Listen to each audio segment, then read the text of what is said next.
Hey guys, Darin Marques, the Ivan Sher Group. So I've had a lot of questions lately about where are we at in the construction market or new home market with luxury homes. And I started to see this a little bit about a year ago, but we're starting to see a little bit of a slowdown. Not because the demand isn't there, but quite honestly, people are starting to hold back a little bit. And one of the main reasons is obviously an increase in construction cost. So for the first time in a long time in the market, what we're actually starting to see now is that it is getting to be more expensive to build a new home than what it costs to buy a resale. And so I was just talking to a friend of mine lately or recently who's a banker, and for the first time they've seen just recently a couple homes where typically you would see the appraisal come in at or below what the current value or comp would be for that home. And now we're starting to see a little bit of the opposite where the home might cost 4.5 million to build and the appraisal's only coming in at 4.1.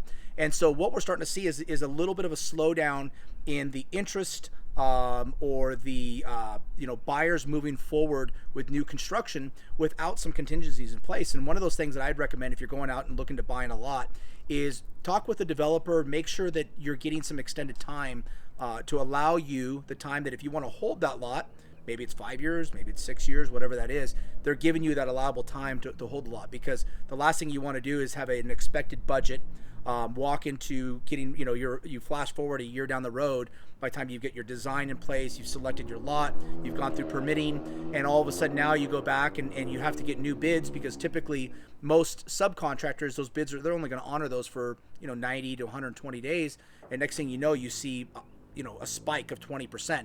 I saw that in this past year with some buyers that I had worked with that had happened to. They bought the home a year ago, or they bought the lot a year ago.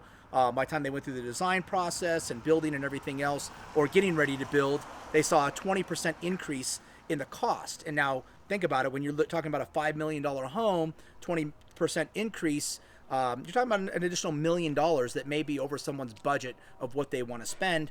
And then the second part of that is, I think a lot of people got spanked in 2007 and they've learned their lesson. And if it's not in a position to where they could exit from that home and at least break even, most people are saying, hey, you know what, I'm going to wait for a while. So, some of the tips, again, I talked about this a little bit in my other video, but make sure you're also working with a builder with a fixed price program. And one of the ways you can do that is working with a design builder up front, where everything's in-house, your architecture, your general contracting, and get them to commit to that set pricing right up front, so that that even if you start 6 months down the road, you're going to have a set price on what that home is going to finish at. And that'll help you avoid some of the increased cost or going over budget.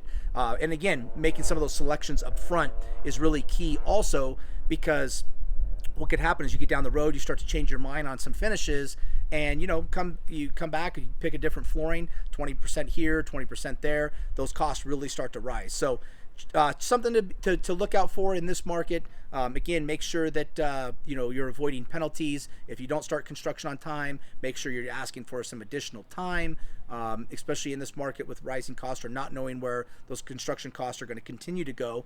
And then working with a builder that can put a fixed price program in place.